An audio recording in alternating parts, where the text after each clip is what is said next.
లాంటి వాళ్ళు ఏదో అప్పుడప్పుడు స్టేట్మెంట్ ఇస్తే అయిపోయింది అంతే. అదే కనీసం అప్పుడు ప్రస్తావనకైనా వచ్చేది, ఇప్పుడు అసలు లేదు కదా. లేదు, అయిపోయింది. ఈ 2 ఏళ్ళు ఎక్కడ వచ్చింది ప్రస్తావన అసలు? తీసుకుంటున్నారు, అయిపోయింది, లాగేసుకున్నారు వాళ్ళు అంతే. మనకేం లేదు, 10 ఏళ్ళ చేయాలి కాబట్టి 2 లక్షల కోట్ల ఆస్తిని అప్పనంగా తెచ్చిచ్చాడు కదా. ప్లస్ తెలంగాణ ఉద్యోగాలు తెలంగాణ వాళ్ళకే కదా ఇప్పుడు. అంటే తెలంగాణ కాలేజీల్లో అసలు ఆంధ్రవాడికి ప్రవేశం ఎక్కడ తెచ్చింది? లేదు, ఇప్పుడు మారిపోయినాయి. మరి ఇంకేం తేవాలి తెలంగాణకి?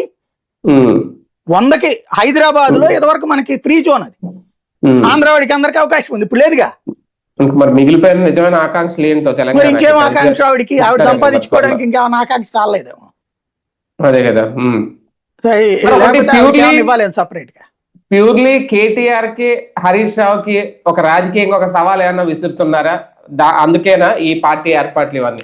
ఏం లేదండి, నాకు కనిపించింది అయితే ఏంటంటే హరీష్ కి కేటీఆర్ కంటే ఎక్కువ సంపాదించుకున్నాడు. వీళ్ళిద్దరు సంపాదించిన దాంట్లో ఖర్చు పెట్టినట్టున్నారు. అక్రమ సంపాదనలో వీళ్ళకి కంటే కూడా ఆవిడ ఎక్కువ సంపాదించుకుంది. ఆ సంపాదించుకున్న తర్వాత డబ్బులు ఏం చేసుకోవాలా? నగలు గెగలు అన్ని వేసుకుని ఎంతసేపు అని తిరుగుద్ది. ఇంతకుముందు జాగృతి పేరుతో తిరిగినప్పుడు ఒంటి నిండా నగలతోనే కదా ఆవిడ తిరిగింది. అప్పట్లో కేసీఆర్ విమర్శించింది అదే కదా, తెలంగాణ తల్లి అంటే కవిత బొమ్మ పెట్టామని నగలతో ఒంటి నిండా. ఇప్పుడు ఈయన వచ్చి వ్యవసాయ తెలంగాణ తల్లిని పెట్టాడు రేవంత్. ఒంటి నిండా నగలతోనే తిరిగేది కదా, ఇంకేం తిరగాలి ఆవిడకి? ఇంకేం చేయాలో అర్థం కావట్లేదు.